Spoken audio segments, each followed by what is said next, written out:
вечер, друзья! Сегодня также продолжаем читать Гарри Поттер и Орден Феникса. Угу.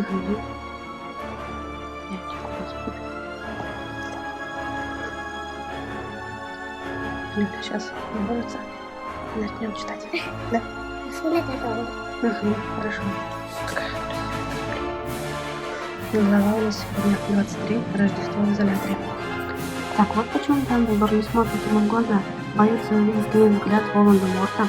Боится, что зеленые вдруг станут красными, зрачки превратятся в щели, как кошки. Гарри вспомнил, как змеиная морда Волан-де-Морта высунулась из затылка профессора Квирла и провел ладонью по своему затылку, пытаясь представить себе, что он почувствует, если Волан-де-Морт вылезет из его головы. А сейчас он чувствовал себя нечистым, заразным, словно носил в себе смертельный микроб и недостоин был сидеть в одном вагоне с чистыми, непорченными людьми, чьи мозги и тела не заражены травой Волан-де-Морта. Он не просто видел змею, он был змеей. Теперь он это знает. Ужасная мысль пришла ему в голову, вспыхнула кошмарное воспоминание, и внутри у него словно зашевелились змеи. Что ему нужно, кроме сторонников?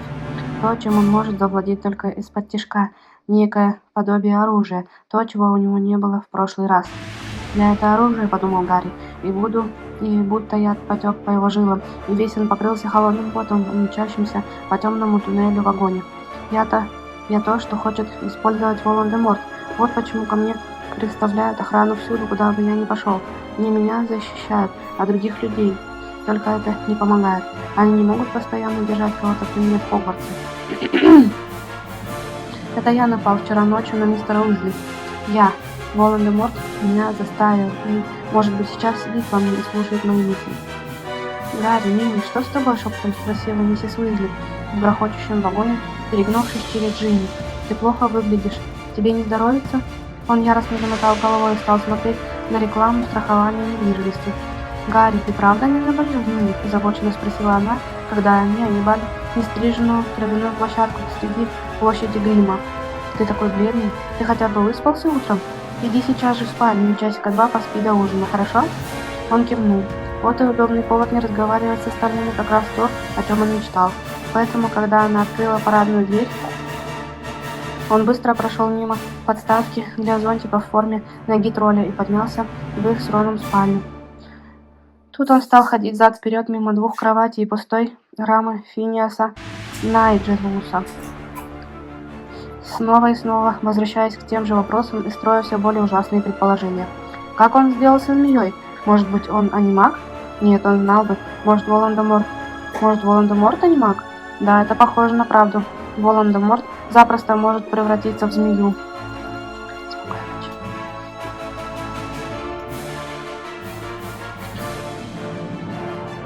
А когда он мною овладеет, думал Гарри, тогда превращаемся мы оба. Но это не объясняет, каким образом я попал в Лондон и вернулся в свою постель за 5 минут. Хотя Волан-де-Морт чуть ли не самый могущественный волшебник на Земле после Дамблдора. Ему ничего не стоит вот так перенести человека. И тут он похолодел от ужаса. Но ведь это безумие, если Волан-де-Морт владеет мной, он видит через меня штаб Ордена Феникса. В эту самую минуту он узнает, кто в Ордене и где Сириус. И я столько всего услышал, чего не следовало. Все, что рассказал мне Сириус тот первый вечер, когда я сюда попал. Выход был только один — немедленно покинуть площадь Грима. Рождество он проведет в Хогвартсе. Хотя бы на празднике обезопасить своих. Нет, не годится, там масса людей. Что если они будут изувечены или убиты? Что если следующим окажется Симус, или Дин, или Невилл? Он остановился перед пустым портретом Финиаса Найджелуса. Тело его наливалось свинцом. Выбора нет — вернуться на Тисовую улицу, напрочь отрезать себя от всех волшебников.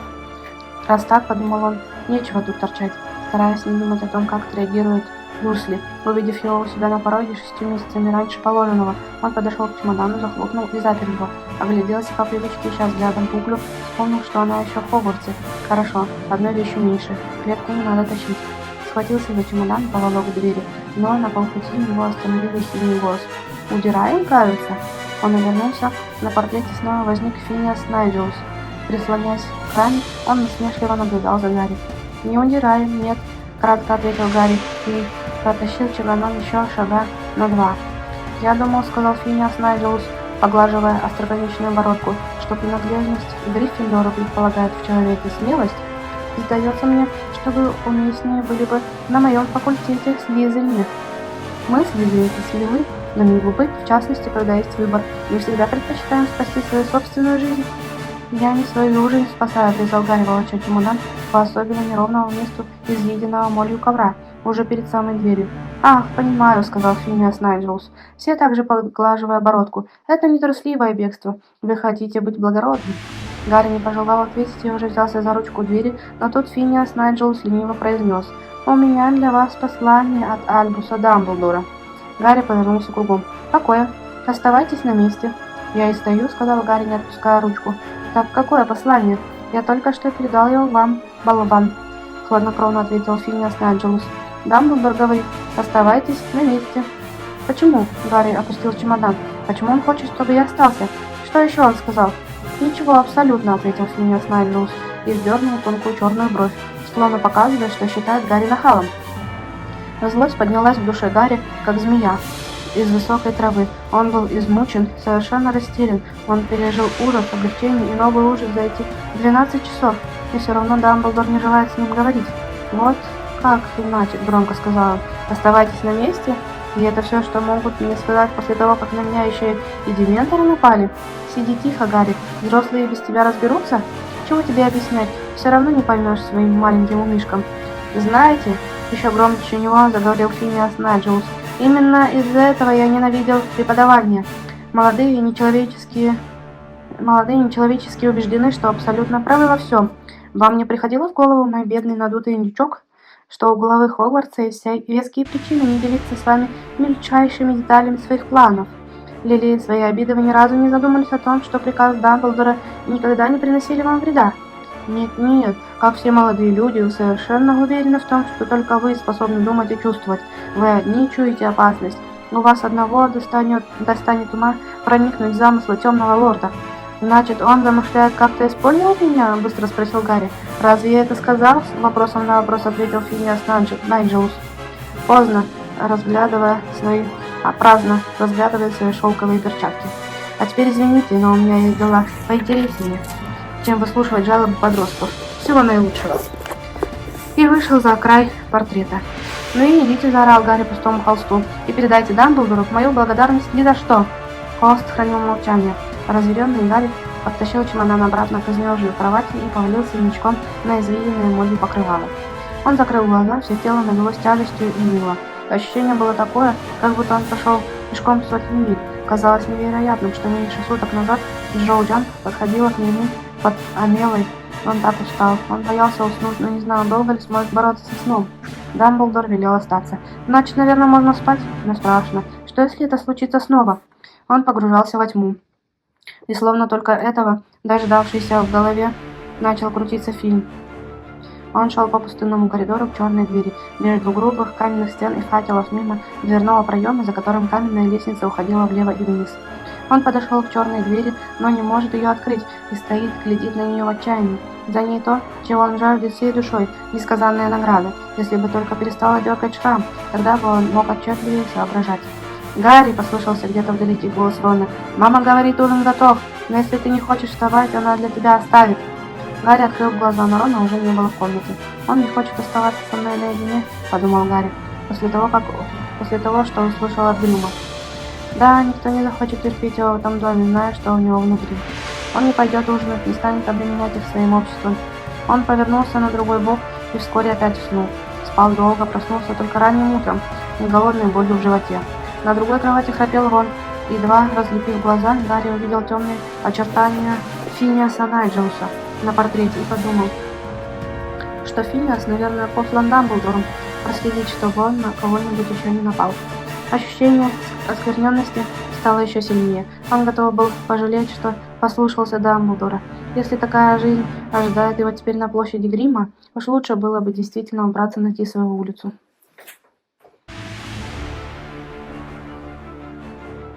Утром все развешивали рождественские украшения. Гарри никогда еще не видел Сириуса в таком хорошем настроении. Он распевал рождественские гимны и был несказанно рад тому, что встретит Рождество не один, а в компании. Голос его доходил до Гарри сквозь пол холодной гостиной. где он сидел один, смотрел, как белеет небо за окном, набрякая снегом, и испытывал какую-то свирепую радость от того, что дал возможность остальным посудачить о нем, чем они, конечно, и заняты. В обед миссис Уизли тихо позвала его снизу, но он не откликнулся и ушел на самый верх. Около 6 вечера в дверь позвонили, и миссис Блэк опять принялась вопить, решив, что это пришел наземникус или кто-нибудь еще из ордена. Гарри только поудобнее устроился у стены в комнате Клювокрыла. Теперь он прятался здесь и подкармливал гипогрифа легкими крысами, стараясь забыть о собственном голоде. Когда в дверь не сильно постучали через несколько минут, его это порядком удивило. «Я знаю, что ты здесь», — раздался голос Гермионы. «Выйди, пожалуйста, я хочу с тобой поговорить». Гарри открыл дверь. «А ты что тут делаешь?» Клювокрыл разгребал солому на полу, отыскивая случайно оброненные кусочки крысы. Оброненные. «Я думал, ты на лыжах катаешься с мамой и папой. Честно говоря, лыжи не самое любимое мое занятие. Приехала на Рождество сюда.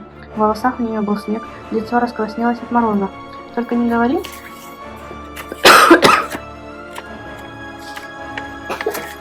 «Только не говори Рону», он надо мной смеялся, а я без конца наказывала ему, что кататься на лыжах – большое удовольствие. Папа с мамой немного огорчились, но я сказала, что все, кто ответственно относится к экзаменам, остаются в Хогвартсе заниматься. Они хотят, чтобы я хорошо сдала. Они поняли. Короче, бодро сказала она, идем в свою спальню. Мама Рона растопила там камин и прислала сэндвичи. Гарри спустился за ней на второй этаж. К его удивлению, в спальне были Рон и Джинни. Оба сидели на кровати Рона.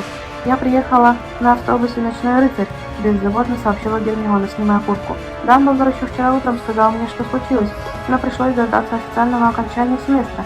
Амбридж и так вся позеленела от того, что вы улизнули у меня из-под носа. Правда, Дамблдор ей объяснил, что мистер Уизли в больнице Святого Мунга, и он дал вам разрешение навестить его. Так что...» Она села рядом с Джинни, теперь смотрели на Гарри все трое. «Как ты себя чувствуешь?» — спросила Гермиона. «Прекрасно», — сухо ответил Гарри. «Только не ври. Рон и Джинни говорят, что ты от всех прячешься с тех пор, как вернулись из больницы». «Говорят, да?» — сказал Гарри, сердито глядя на брата и сестру. Рон рассматривал свои ботинки, а Джинни нисколько не смутилась. «Да, прячешься», — сказала она, — «и смотреть ни на кого не хочешь. Это вы не хотите на меня смотреть? Может, вы друг на друга по очереди смотрите, просто не совпадаете по времени?» — предположила Гермиона, причем уголки рта у нее слегка поднялись. «Очень остроумно», — огрызнулся Гарри и стал смотреть в сторону. «Ах, как приятно чувствовать себя непонятым», — съязвила Гермиона. «Ты знаешь, они мне сказали, что вы подслушали вчера через удлинитель ушей». «Да ну», — засунув руки в карманы, Гарри смотрел на снегопад за окном. «Все обо мне говорили?» «Ничего, я привыкаю». «Мы с тобой хотели поговорить», — сказала Джинни, — «но ты все время от нас прячешься». «А я не хочу, чтобы со мной говорили», — сказал Гарри. «Все больше и больше раздражает». «Но это глупо с твоей стороны», — сказала Джинни. «Из твоих знакомых я одна знаю, каково это, когда ты одержим сам знаешь кем, и могу тебе рассказать». Гарри на секунду застыл, ошеломленный этими словами. «Я забыл». «Поздравляю», — холодно ответила Джинни. «Прости», — сказал Гарри, правда почувствовал стыд. «Так думаешь, и я одержим? А ты можешь вспомнить все? А ты можешь вспомнить все, что ты делал? Или были такие провалы в сознании, когда ты не понимал, что делаешь?» Гарри стал мучительно припоминать. «Нет. Тогда сам знаешь кто не завладел тобой», — твердо сказала Джинни. «Когда это было со мной, у меня вылетало из памяти то, что я делала в предыдущие часы. Окажусь где-то и сама не знаю, как сюда попала». Гарри боялся ей поверить, но на душе у него все-таки стало легче. «А как же этот сон с твоим папой и змеей?» «Гарри, у тебя и раньше бывали такие сны», — вмешалась Гермиона. «В прошлом году ты тоже иногда чувствовал, что замышляет Волан-де-Морт». Гарри покачал головой.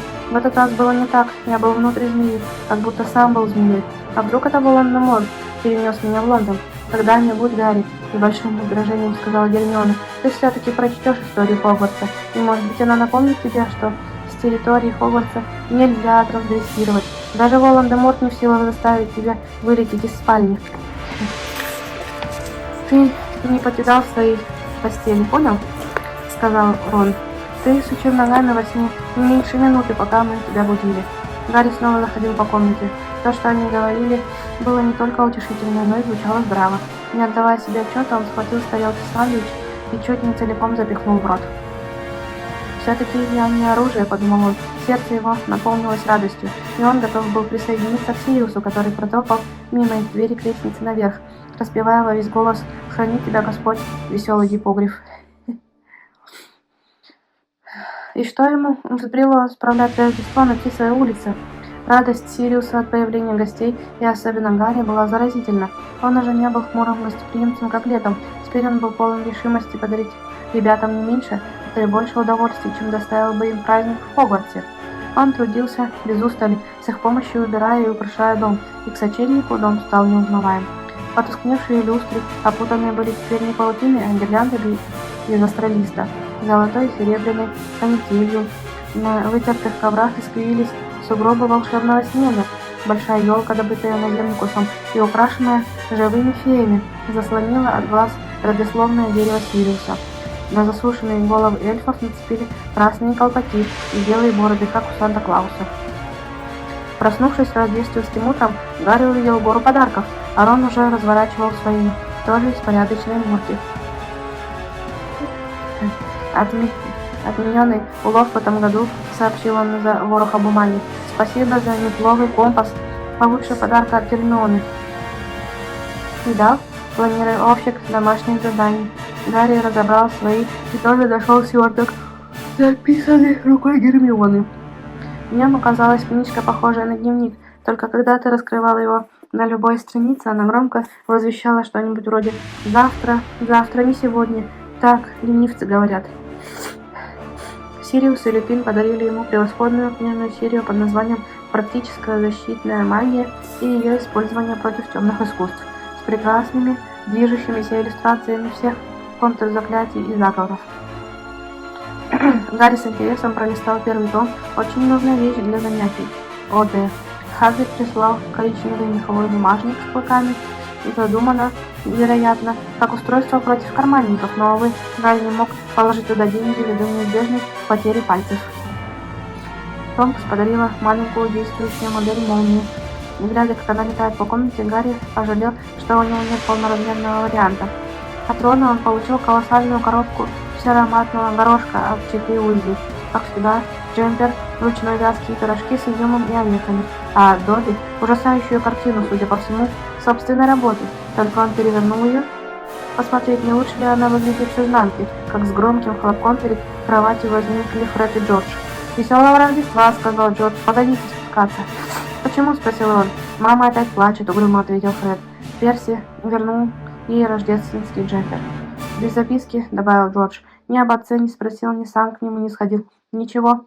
«Мы пробовали ее утешить», — сказал Фред, пройдя вдоль кровати, чтобы взглянуть на портрет Гарри. Объяснили ей, что Перси просто большой кулек крысиного помета.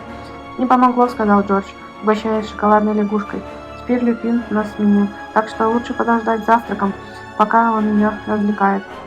«А это что вообще такое?» — сказал Фред, прищурясь на картину Добби, похожую на гиббона с двумя фингалами. «Это Гарри», — сказал Джордж, тыча пальцем. «Так наоборот и сказано». «Ну, вылитый», — улыбнулся Фред. Гарри запустил в него новым дневником. Тот врезался в стену, упал на пол и радостно изрек: «Кончил дело, гуляй смело». Рон и Гарри оделись. Слышно было, как по всему дому обитатели поздравляют друг друга с Рождеством. По дороге вниз они встретили Гермиону. «Спасибо за книгу, Гарри», — сказала она. «100 лет мечтала об этой новой теории нумерологии. И духи твои, Рон, необыкновенные духи». «Пустяки, а это для кого?» — Рон кивнул на сверток у нее в руках. «Для Кикимера». «Смотри, если одежда», — предостерег он. «Сириус что сказал?» «Кикимер слишком много знает, мы не можем отпустить его на свободу». «Это не одежда. Хотя, будь моя воля, я дала бы ему что-нибудь вместо его грязной тряпки». «Нет, это лоскутное покрывало. Пусть немного оживит его спальню». «Какую спальню?» — спросил Гарри, понизив голос, потому что они проходили мимо портрета матери Сириуса. «Ну, Сириус говорит, это не то чтобы спальня, а скорее нора», — сказала Гермиона. «Видимо, он спит под котлом в чулане возле кухни». Когда они спустились вниз, там не было никого, кроме миссис Уизли. Она стояла у плиты и пожелала им веселого Рождества таким голосом, как будто у нее был насморк. Они отвели глаза. «Так, здесь спальня Кикимера», — сказал Рон, подойдя к невзрачной двери в углу напротив кладовки. Гарри ни разу не видел ее открытой. «Да», — сказала Гермиона несколько неуверенно. «Пожалуй, лучше постучать». Рон постучался, но ответа не было. «Наверху где-нибудь шастает», — сказал Рон, и без дальнейших рассуждений распахнул дверь. «Фу!» — Гарри заглянул в чулан. Большую часть его занимал старинный отопительный котел, но в невысоком пространстве под трубами Кикимор устроил себе что-то вроде гнезда. На полу были навалены разные тряпки, вонючее одеяло, и небольшая ямка в них указывала, где спит по ночам, свернувшись крендельком Кикимор. Там и сам среди тряпья валялись хлебные корки и заплесневелые кусочки сыра. В углу блестели мелкие предметы и монетки, которые он перетаскал к себе, как сорока, спасая от генеральной уборки, затеянной Сириусом. Кроме того, он собрал фамильные фотографии, которые Сириус повыбрасывал летом.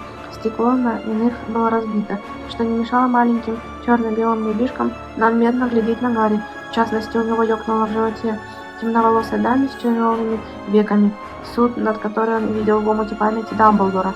Белатрис Лестрейндж, похоже, это была любимица Кикимора. Ее фото он поставил перед остальными, неуклюже склеив стекло чудо-скотчем. «Пожалуй, оставлю подарок здесь», — Гермиона аккуратно положила сверток в углубление постели и прикрыла дверь. «Найдет его позже, ничего страшного». «Между прочим», — сказал Сириус, выйдя в это время в кладовой с большой индейкой, — «кто-нибудь видел Кикимора последнее время?» «Я не видел его с тех пор, как мы сюда прибыли», — сказал Гарри. «Ты еще выгонял его из кухни». Сириус нахмурился. «Да, знаете, по-моему, я тоже с тех пор его не видел. Прячется где-нибудь наверху». «А уйти он не мог?» — спросил Гарри, когда ты сказал «вон». Он мог так понять, что вон из дома. Нет, домовые эльфы не могут уйти, пока им не дали одежду. Они привязаны к семейному дому. Если очень захотят, то могут, — возразил Гарри. 3 года назад Добби ушел от Малфоя, чтобы меня предупредить. После он должен был наказать себя, но уйти все-таки смог. На лице Сириуса промелькнуло озабоченное выражение, но он тут же сказал: «Ладно, потом его поищу.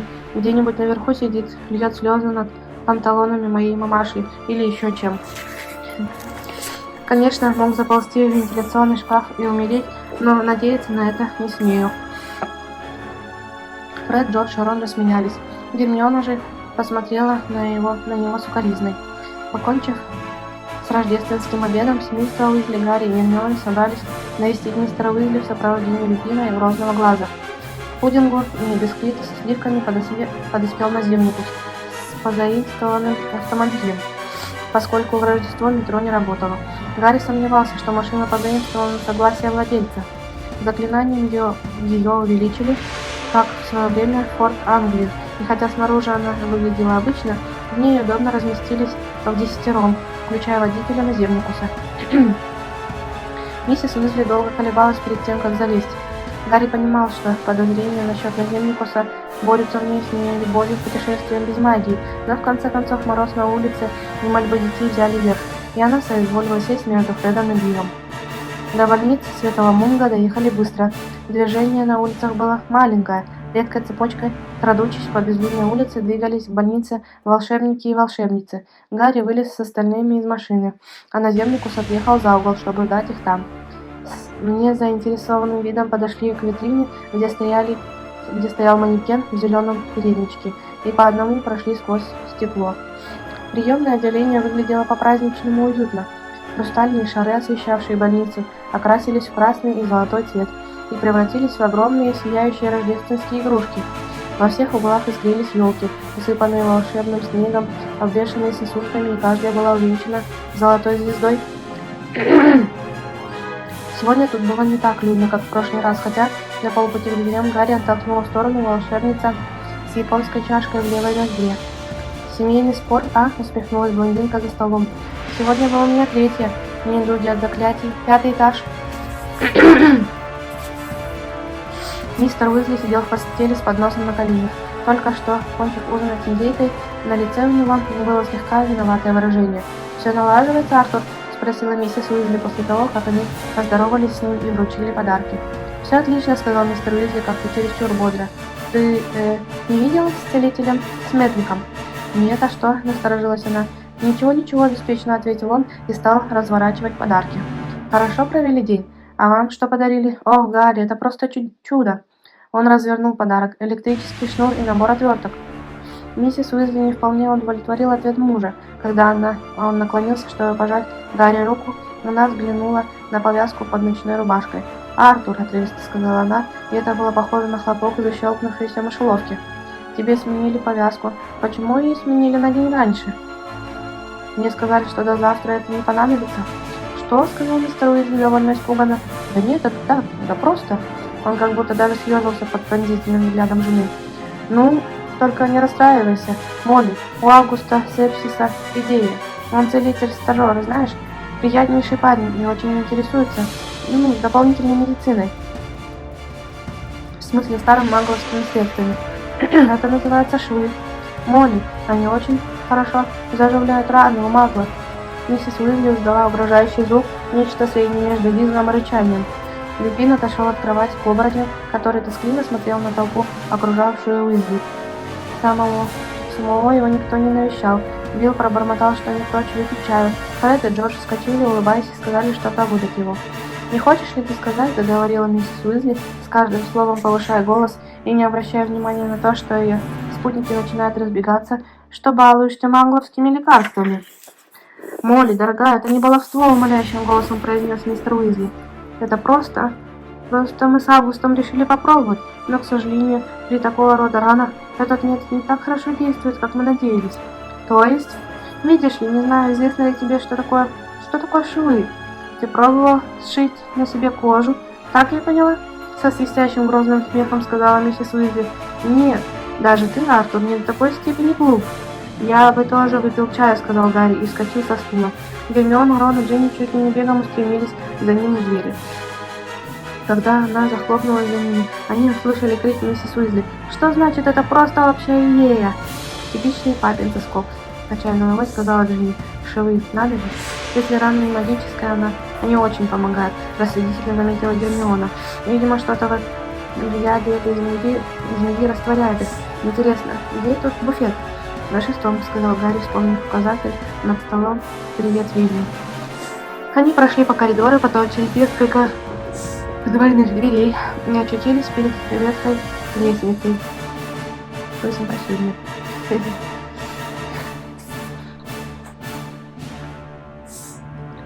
Они прошли по коридору, потом через несколько двойных дверей и очутились перед ветхой лестницей с портретами весьма сурового вида целительницы. По пути наверх целители окликали их, ставили им странные диагнозы и предлагали жутковатые способы лечения. Но он всерьез оскорбился, когда средневековый волшебник крикнул, что у него тяжелая форма обсыпного лишая, и проследовал за ним еще через 6 портретов, отпихивая с дороги их обитателей. «Что еще за новость?» — не выдержал наконец Рон. «Тяжелейшее поражение кожи, мой юный лорд. Оно оставит вас рябым и еще более безобразным, нежели сейчас». «Полегче там насчет безобразия», — сказал Рон с побагровевшими ушами. «Единственное средство — взять печень жабы, туго привязать к горлу и при полной луне стать голым в почку с глазами угрей. Нет у меня обсыпного. Но неприглядные пятна на вашем лице, мой юный лорд. Это веснушки!» — заорал Рон. «Возвращайся на свой портрет и оставь меня в покое!» Он обернулся к спутникам изо всех сил, старавшимся сохранить невозмутимость. «Это какой этаж?» «Я думаю, 6-й», — сказала Гермиона. «Нет, 5-й», — сказал Гарри, — «нам выше». Но, ступив на лестничную площадку, он остановился, как вкопанный. Взгляд его уперся в дверь с табличкой «Недуги от заклятий», за которой начинался коридор антилиния. Через оконце в двери, прижавшись носом к стеклу, на них смотрел светловолосый кудрявый мужчина с ярко-голубыми глазами и улыбался бессмысленной лучезарной улыбкой во весь свой белозубый рот. «Ух ты!» — сказал Рон, уставясь на это лицо. «Не может быть!» — задохнулась Гермиона. «Профессор Локонс!» «Нет, профессор Локонс!» Их бывший преподаватель защиты от темных искусств толкнул дверь и вышел на площадку в длинном сиреневом халате. «Приветствую вас! Вы, я вижу, хотите получить мой автограф?» «Не сильно изменился», — шепнул Гарри, а Джинни, стоявшая рядом, улыбнулась. «О, как ваше здоровье, профессор!» — слегка виноватым тоном осведомился Рон. Это его неисправная палочка так повредила память профессора, что он угодил в больницу Святого Мунга. Но поскольку произошло это в тот момент, когда он пытался полностью стереть память у Гарри и Рона, Гарри не был преисполнен сочувствия. «Я совершенно здоров, благодарю вас», — восторженно сообщил Локонс, доставая из кармана довольно облезлое павлинье перо. Итак, сколько вам нужно автографов? Знаете, теперь я умею писать письменными буквами. Спасибо, сейчас нам не нужно, сказал Рон и обернулся к Гарри, сделал большие глаза. А Гарри спросил: профессор, ничего, что вы ходите по коридору? Разве вам не надо лежать в палате? Улыбка Локонса увяла. Несколько мгновений он вглядывался в лицо Гарри, после чего сказал: мы с вами не встречались? Да, было такое. Вы учили нас в Хогвартсе, помните? Учил? Чуть-чуть забеспокоился Локонс. Я? В самом деле? А затем улыбка возникла вновь, с такой внезапностью, что стало даже страшновато. Научил вас всему, что вы знаете, не так ли? Так что с автографами? Дать вам ровно дюжину, чтобы вы могли подарить вашим маленьким друзьям, и никто не остался в накладе. Но в это время из двери в дальнем конце коридора высунулась голова, и голос полной материнской заботливости сказал: «Златопустик, шалунишка, куда это ты убежал?» Добродушного вида целительница с мишурным веночком в волосах торопливо шла к ним по коридору и приветливо улыбалась. «Ах, Златопустик, у тебя гости, как мило!» «Ага, да еще в Рождество, бедный ягненочек, вы знаете, его никто не навещает. Не понимаю, почему, ведь он такая душка». «Мы раздаем автографы», — сообщил ей Локонс со вступительной улыбкой. «Они потребовали много. Могу ли я отказать? Надеюсь, у нас хватит фотографий». «Только послушайте его», — сказала целительница, взяв Златопуста под руку и растроганно улыбаясь ему, словно двухлетнему малышу. Ага. Несколько лет назад он был известным человеком, и вот опять полюбил давать автографы. Мы очень надеемся, что это признак выздоровления, что к нему возвращается память. Пожалуйста, пройдите сюда. Понимаете, он содержится в изоляторе. Видимо, выскользнул, пока я разносила рождественские подарки. Обычно дверь на запоре. Не потому, что он опасен, но... Она понизила голос до шепота. Он немножко опасен для самого себя, бедненький.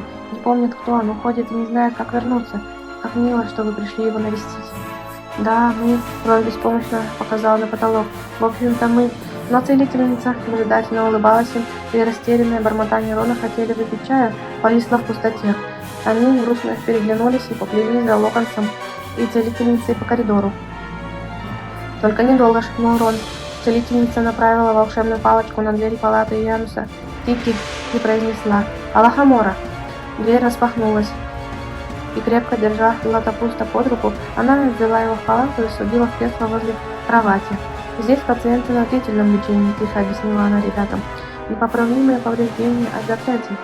Конечно, с помощью сильных лекарственных зелий и чар в удачных случаях мы добиваемся некоторого улучшения. Златопуст, кажется, понемногу приходит в себя, а у мистера Боуда налицо значительное улучшение. К нему возвращается дар речи, хотя пока что он разговаривает на языке, который нам неизвестен. Хорошо, мне надо еще раздать рождественские подарки, а вы пока поболтайте». Гарри огляделся по всем признакам. Палата была постоянным обиталищем их пациентов. Здесь около кровати скопилось гораздо больше их личных вещей, чем в палате мистера Уизли. Стена над изголовьем у Локонса была сплошь обклеена его фотографиями.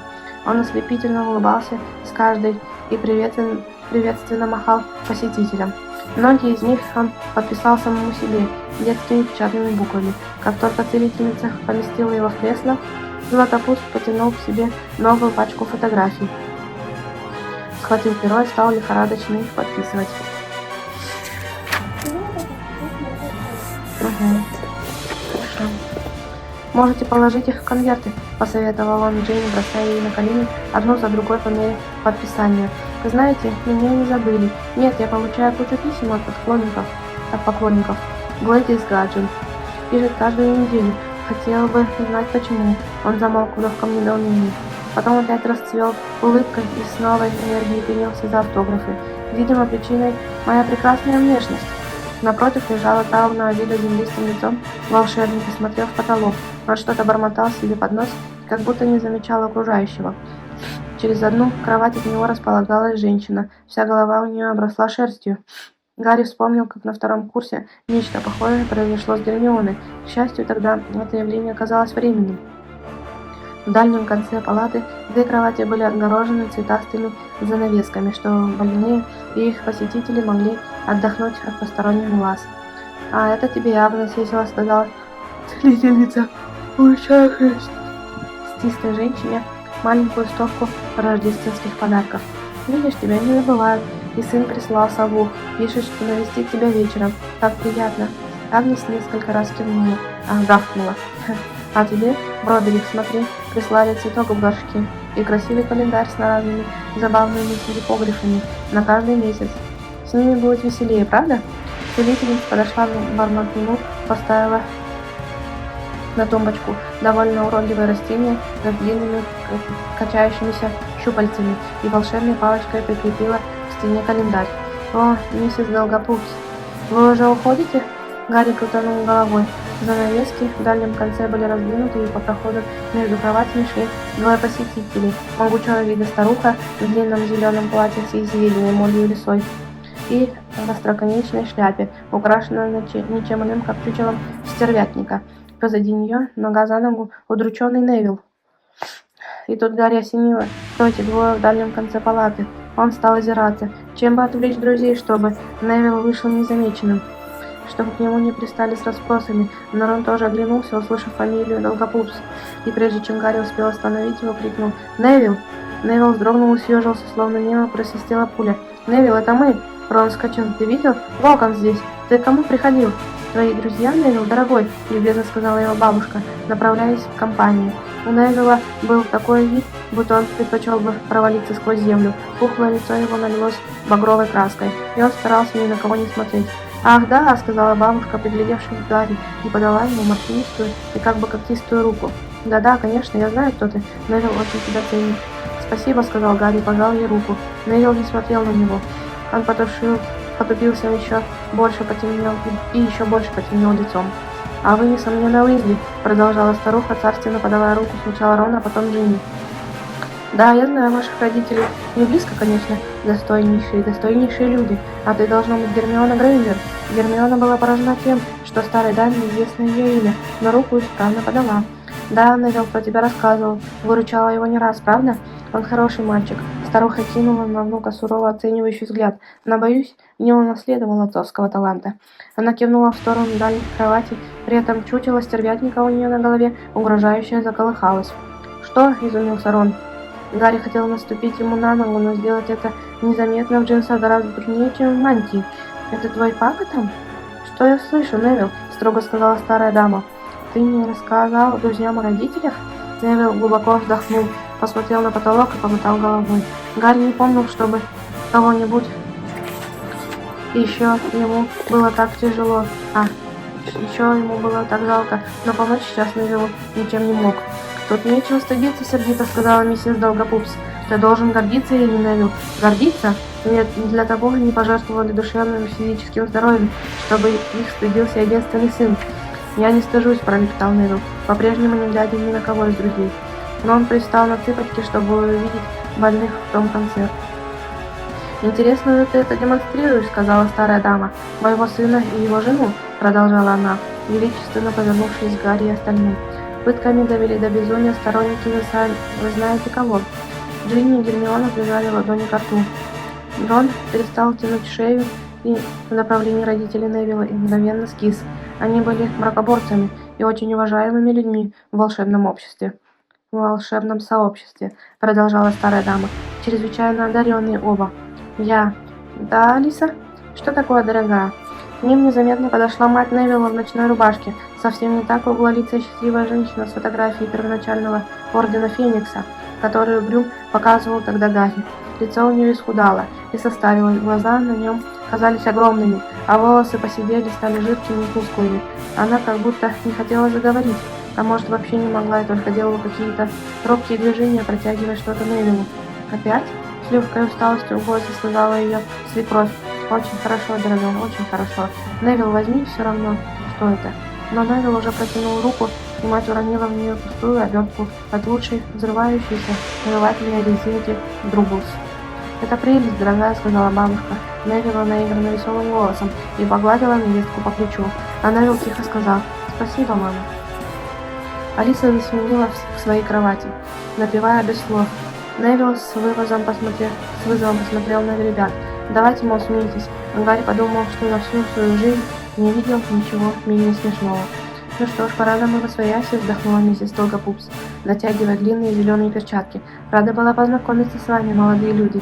Невил, брось обертку в урну, она тебе их столько надавала, что впору уже комнату обклеивать. Но Гарри заметил, как перед выходом Невил незаметно сунул обертку в карман. Дверь за ними закрылась. «Я не знала», — сказала Гермиона, чуть не плача. «И я», — хрипло отозвался Рон. Оба смотрели на Гарри. «Я знал», — сказала она угрюмо. «Дамблдор мне рассказал, но я пообещал, что буду молчать. За это Белатрису Лестрейндж отправили в Азкабан. Она пытала их заклятием Круциатус, пока они не сошли с ума». «Белатриса Лестрейндж?» — с ужасом прошептала Гермиона. «Та, чья фотография у Кикимора в Бенгойе?» Наступило долгое молчание.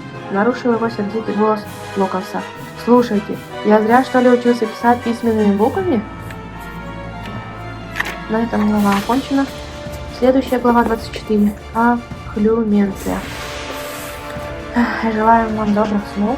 Лёлечка так и не уснула. Яночка так и спит. Спокойной ночи. Всем пока-пока. Ставьте лайки.